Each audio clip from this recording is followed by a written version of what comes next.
If you have been in the audiophile industry, you must be aware of IFI. They make some of the best portable DAC amps. They started with Hip DAC and their micro and nano series of portable DAC amps. Then they moved on to Diablo and Griffon kind of stuff with Bluetooth. Their portable devices have evolved a lot. The first time I worked with the Hip DAC was back in 2020 or 2021, I think. It was the OG Hip DAC, and that was very warm. I will not go on to say that I didn't like it, but I will definitely say the contemporaries at that point of time were better. Something like the Yeoman TR amp and stuff like that were a bit more ahead when it comes to details and technicalities. But the Hip DAC 3 has been evolved, is the third generation of Hip DAC, and like some of you guys have noticed that this one is shaped like the hip flask that we see with some guys. I do not think anyone carries those anymore, but yeah, some enthusiastic alcoholics do carry that around.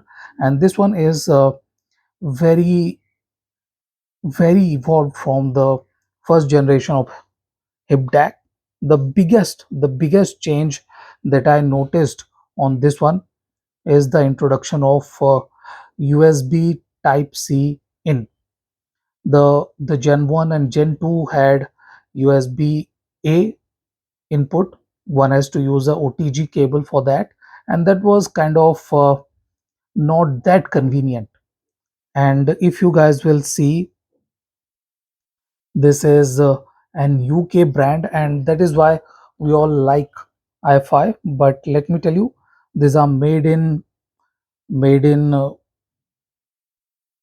China. So yeah, they are not exactly made in anywhere else. If we look at the power output, it has not changed much. It hasn't changed at all, I think. It still does 400 MW at 32 ohm and 280 at 32. So yeah, it is fairly powerful. But the Shanling H2 that I reviewed recently has a bit more power, that does 640 MW or 680 MW, which is nearly 50% more than the Hip DAC 3, and that has got some price reduction. That one is being sold at, I think, 13,000 rupees, or around, I think, 180 $170, which is a bit cheaper than this one. Hip DAC is retailing at $200, and what it brings to the table are these two things: power match and X base. A lot of people buy the Hip DAC for X base because this boosts the bass. It gives a bit more rumble and a lot slower decay, so that makes the bass note more enjoyable. Even when your IM doesn't have a lot of bass, it kind of slows the decay. It adds slower decay, and that will make the note last longer and give you a bit more rumble and vibration. Okay, so that kind of feels more enjoyable to some of those, and this is one reason why people like the Hip DAC. And I'll go on to say that most of the i5 products, because X base is present in most of the i5 portable products. Power match, I thought power match was a gain switch, and indeed it is a gain switch.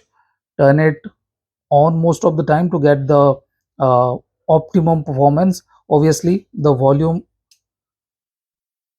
dial is the power on off button. You guys can see it looks nice, just like the cap of a hip flask. So this one is looking very good. I like the metal finish. It is metal, so no issues with the durability or anything like that. And the the sockets look nice, the color and everything are indicative. You guys can check the color and what color it shows to what kind of what quality of music. You guys can see the screws. If you need some repairing, you can take them out and take it to repair. Now one very good thing is that we get type C charging too, so while charging one can use the hip DAC, so that is a convenient. And there is one more interesting thing, to emphasize the IE match. I kind of thought that IE match will deliver a bit more power, because uh, I somehow felt that this will work as a gain switch. But yeah, it is kind of a reverse kind of gain switch. When off, it delivers the highest amount of power, and when you turn it to one side, it delivers lesser amount of power. So IE match is there to match with high sensitive IMs, okay, that do not need a lot of power. But it kind of beats me. Why do one need this kind of stuff when there is a volume knob? The volume knob does uh, its job. You can definitely increase and decrease the volume. So what's the point of this kind of stuff, IE match and power match? First you increase the power here and decrease it here. There are some combination that one can definitely try, but is it is it necessary, is it required? That is the question. And like I said, it has improved with the sound quality. It is not as muddy or as veiled. I have found the hip DAC first generation to be very slow with the decay and very warm, very thick with the mid-range vocals, and most of the instruments didn't had enough finishing definition. The finishing energy was lacking. But one great thing with the IFI Hip DAC 3 is that it has improved a lot. This one, Hip DAC 3, has improved a lot, and it doesn't try to make things overly smooth or overly warm, and that is a great thing. I have paired it with bassy IMs, warm IMs, not so analytical IMs, and some analytical IMs too. Analytical IMs like the Dunu Falcon Ultra, and this one did admirably. I like the way this didn't try to make the Falcon Ultra more warmer. And the bass, yes, definitely IFI likes to deliver a bit more bass body.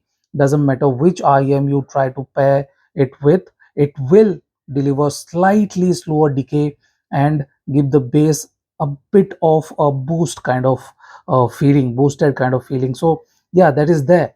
But the mid-range, the instruments around it are not being suppressed or being devoid of the finishing energy, finishing definition or resolution. So that is a great thing. Yes, I have to mention that yes, the IFI is still Hip DAC. Hip DAC series is still not the best if you want high paced music, if you want a lot of techno and that kind of stuff. This will not be able to deliver you the best clarity. Okay, it kind of overlaps, it kind of gets a bit cramped there. It doesn't render the notes that cleanly. So yes, that is a small issue with the iFi. But if you are using it for classical and that kind of stuff that are not very busy kind of pop, soft rock kind of stuff, even till rock, this one does good.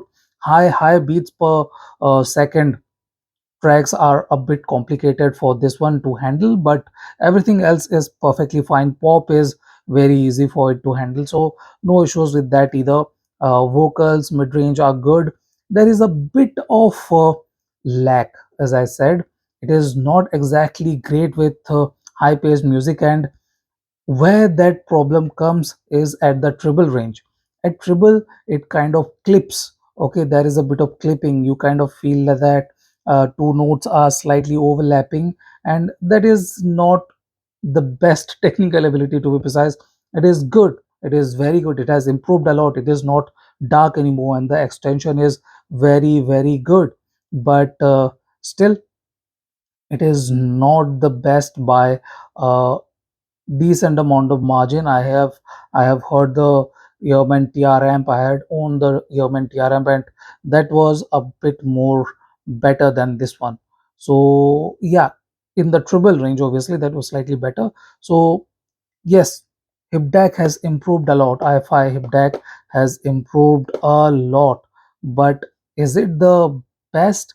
Maybe not, because if you want this kind of stuff, power match, X base kind of stuff, there aren't many that are providing this kind of stuff. IE match, this is unique to this one. So even though this work like gain and kind of stuff, this is still unique and looks fantastic. So yeah, this is a very good portable DAC amp, but it is not the best if until unless you want smoother and calmer notes with very good details and definition.